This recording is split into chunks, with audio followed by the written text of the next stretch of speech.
The first Friday of November has arrived, and so have the playoffs for football teams all across South Carolina. Welcome into Fairway Forward Friday Night Hits. I'm Mark Whiteman. Thanks as always for joining us. 42 area teams remain 5 wins away from a state title. The usual suspects still playing, but some fresh names litter the landscape as well. That goes for the Easley Green Wave back in the playoffs for the first time since 2017. At home for the first time in the playoffs in much longer. Hosting the Lawrence Raiders, Julia Morris and Easley with our game of the week.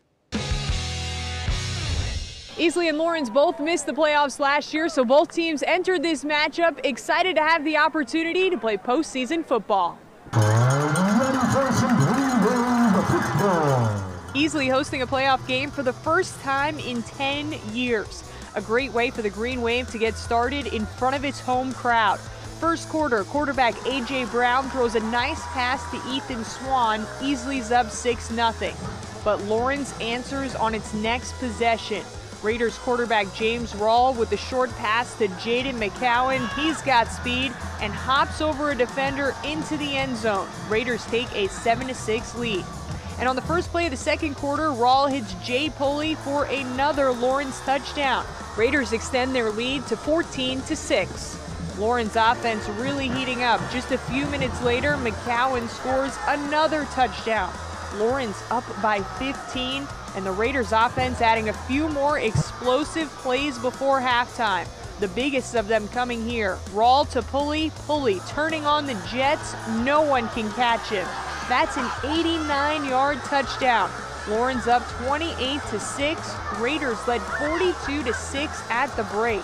Lawrence really making a statement in its first round playoff game. Raiders win 56-13. We seem to be hitting our stride right now. They've had several good games in a row, and it's just great to have another week with these guys because, I mean, this is a special team. With the win, Lawrence improves to 6-3 on the season, while Easley finishes its season with 5 wins and 5 losses. At Easley High School, I'm Julia Morris, WYFF News 4 Sports. Julia, thank you very much. Lawrence will travel to take on South Point next week. Not a surprise to see Dorman in the playoffs, but at 4-5, an early exit for the Cavaliers would mean their first losing season since 1993, traveling to play a TL Hanna team that dropped its first game of the year last Friday. Jackets honoring their senior band and cheerleaders, and what a game this turned out to be. Hanna up a touchdown, but this Dorman team has led in the fourth quarter of each of their last 4 losses. Demarius Foster ties up the game at 14. Same score, second half. Cabral Morrison waltzing in. 12 yards, 21-14, TL Hanna. Cavs answer right on back, however. Foster, another one, ties the game at 21. And what a wild game this was. TL Hanna topping Dorman in overtime, 41-35. The Yellow Jackets will travel to take on Gaffney next week. That should be a great game. Burns finished strong, 3 wins in their final 4. Hosting Malden, Mavs won their last 2 to make the playoffs. Burns quarterback Gabe Rogers finds Ki Cook on this 18-yard touchdown in the third quarter. That makes the score 20-14. Burns later in the third quarter. Rogers swinging it out to Thomas Gregory. Oh, he's got an easy little lane in for another touchdown. Rebels go up 27-14, and they pull away from Malden here in this one. 30-20, the final for Burns. The Rebels going to take on Northwestern next Friday. Abbeville's title defense kicking off at home. Panthers outscored their 5 October opponents 237-7, taking on Blacksburg, picking up third quarter. Panthers up big. Jamal Marshall, he's got blockers. Exit stage right, 50 yards for Abbeville. They lead 34-0. That's going to be Carson Norman coming around on the jet sweep. And he's off to the corner store for a few weekend essentials. Abbeville shuts out the Wildcats 41-0 the final. They will host Saluda next Friday. A couple of 5A playoff scores. Gaffney, as you just heard, they'll be playing next week. They beat Rockdale 41-0, and Northwestern over Boiling Springs 52-7. The Greenville Red Raiders finished the regular season with a gigantic win over Eastside last week, hosting Walhalla. Razorbacks in the playoffs at 3-4. Getting colder, but the kids don't care. They're out having fun, and Greenville having a lot of fun in this one. The Red Raiders defense heating up. Bruce Knobber, big number 90, dropping Bryce Payne in the backfield. This kid was a menace while I was out there shooting the game. Greenville pitching a first-half shutout. Other side of the ball, Pro Franklin rolling out, going deep to Elijah Kelly. Get up to get down. 21-0 Greenville late in the half. Raiders get the ball back with under a minute to go, and that was more than enough time for the fellas to capitalize. Franklin finding Josh Sapp in the middle of the field.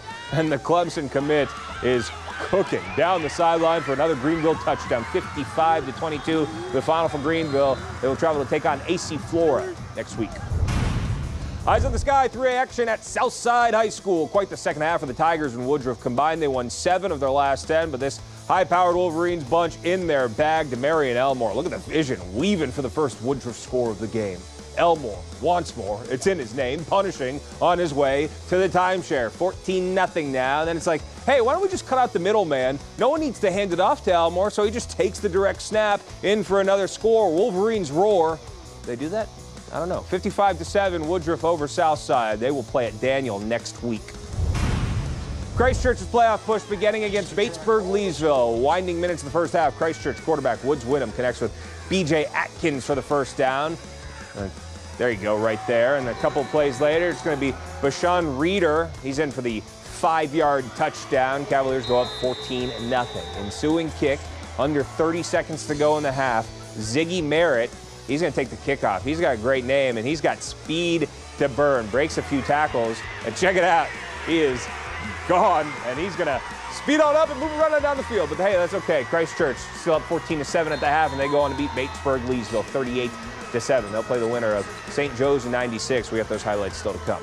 3A action on the board. Daniel beating up on Keenan 52-6, and Chester over BHP 42-28. Chapman winning comfortably over Blue Ridge 63-35, and Clinton, wow, 77-14 over Palmetto. Greenwood ran the table in their region, finished 9-1, earning a 1 seed in the 4A playoffs, hosting Pickens tonight. Blue Flame got the region win they needed to get in, but this one all about Greenwood. Scoreless in the first. Dalen Rapley gets his guy Loundis Still, who's anything but on the wheel route, in for an Eagles touchdown. Rapley, check it out. This is going to be a run all the way. 17 yards for another Greenwood score. They are clicking, and they win comfortably 49-3 over Pickens. Greenwood will host Catawba Ridge next week. Spartanburg won their region for the first time in 6 years, hosting Woodmont. The Vikings, Drek Carter, he's going to take the pitch, going 15 yards around the outside, gives the Vikings a 7-0 lead in the first quarter. More from Mr. Carter. Hey, where have you been? He's right here. He's taking the handoff, and he's going 20 yards, evading tackles, and going in for another Spartanburg score. This Vikings team, they look legit, and they win in this one 49-28 over Woodmont. Spartanburg will host Spring Valley next week. After starting 0-3, Wren won 5 of their final 7 games, including 3 region wins to make the playoffs, getting Fairfield Central. Canes up a field goal in the first quarter, handoff to Malachi Hill. He's stacked up, but no one brings him down. Bounces outside for a 50-yard run. Wren leads 10-0 at that point, and they go on to beat up on Fairfield Central 45-13, the final there.